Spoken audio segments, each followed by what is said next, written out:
El déficit de función o el déficit de síntesis de la ADH, de la hormona antidiurética o vasopresina, produce la diabetes insípida, que es un trastorno caracterizado fundamentalmente por que no se puede conservar bien el agua en el riñón y por lo tanto tenemos poliuria y polidipsia.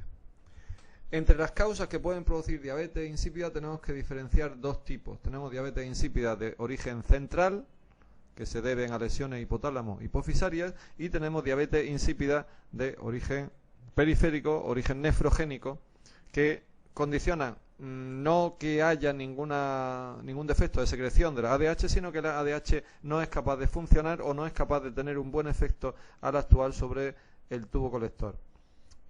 Para centrarnos bien sobre estas causas, lo que tenemos que saber es que todos los trastornos, pues traumatismo, cirugía, radioterapia, infecciones, etcétera, etcétera, accidentes cerebrovasculares que condicionan un déficit de producción de ADH, serán cuadros en donde tengamos seguramente unos niveles de ADH deficitarios junto con el cuadro de poliuria y polidipsia. Sin embargo, en los cuadros de origen nefrogénico se basan fundamentalmente en un trastorno tubular en el que el asa de Henle no es capaz de crear una hiperosmolaridad por el mecanismo de contracorriente.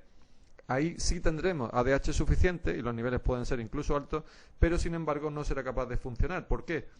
Pues porque aunque abra los poros para que se reabsorba agua en el túbulo colector, en cualquier caso, al no haber hiperosmolaridad medular, el agua no es capaz de retenerse. El cuadro clínico es muy facilito, porque el paciente con una diabetes insípida lo que tendrá es poliuria y polidipsia. Esa poliuria y polidipsia, al perderse solamente agua, no dará lugar a una hipovolemia, porque casi todo, la pérdida de volumen que se está produciendo, repercute sobre el espacio intracelular. Como es normal, las personas tendrán orinas con hipoosmolaridad y una hiperosmolaridad plasmática, que dependerá el posible desarrollo de hipernatremia de que el paciente beba agua o no. Si bebe mucha agua no hay hipernatremia.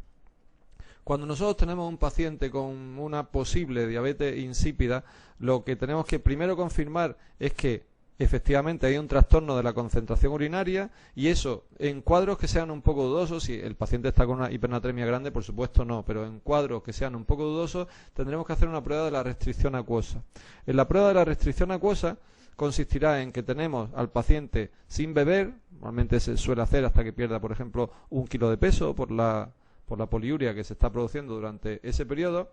Si se le tiene sin beber, la respuesta normal sería que concentrara la orina lo suficientemente hasta tener una osmolaridad de 800 o más. En el caso de que haya un trastorno de la ADH, la osmolaridad urinaria en principio no subirá, salvo en cuadros parciales, de 500. Se suele decir que en las centrales puede llegar a concentrar entre 300 y 500 y que las nefrogénicas la concentran menos, hasta 300. Pero eso tampoco nos debe servir como algo excesivamente categórico para el diagnóstico porque, insisto, hay cuadros parciales.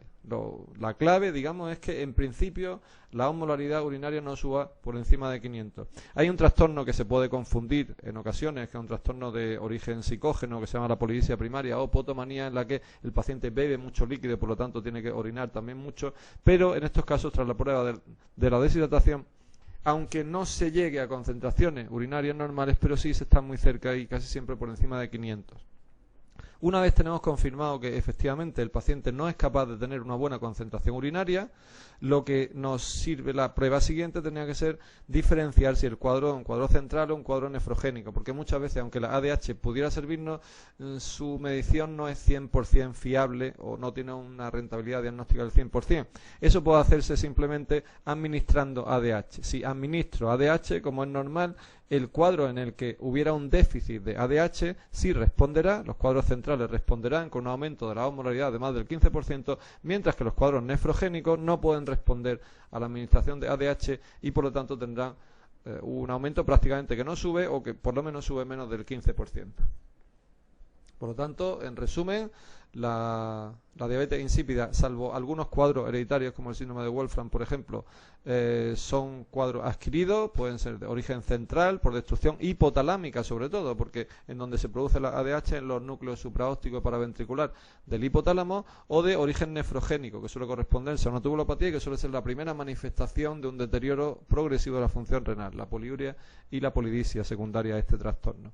Cuadro clínico: poliuria y polidipsia, sin que haya hipotalamia hipotensión ni fallo prerrenal, y la hipernatremia solo si el paciente no bebe suficiente. El diagnóstico se basa en la analítica con los datos de la osmolaridad que hemos dicho antes, la plasmática alta y la urinaria baja, y en caso de duda la prueba de la restricción acuosa. Si responden a la ADH son cuadros centrales, si no responden son cuadros nefrogénicos, y por último el tratamiento es con hormonas antidiuréticas en los cuadros centrales.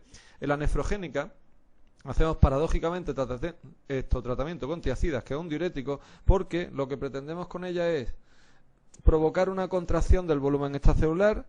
Eso conlleva un aumento de la reabsorción en el túbulo proximal y por lo tanto llega menos líquido hasta el tubo colector, y con eso conseguimos como media que el paciente, en vez de orinar unos 8 litros diarios, pase a orinar aproximadamente unos 3 litros diarios. No lo curamos del todo, pero por lo menos compensamos un poco su déficit.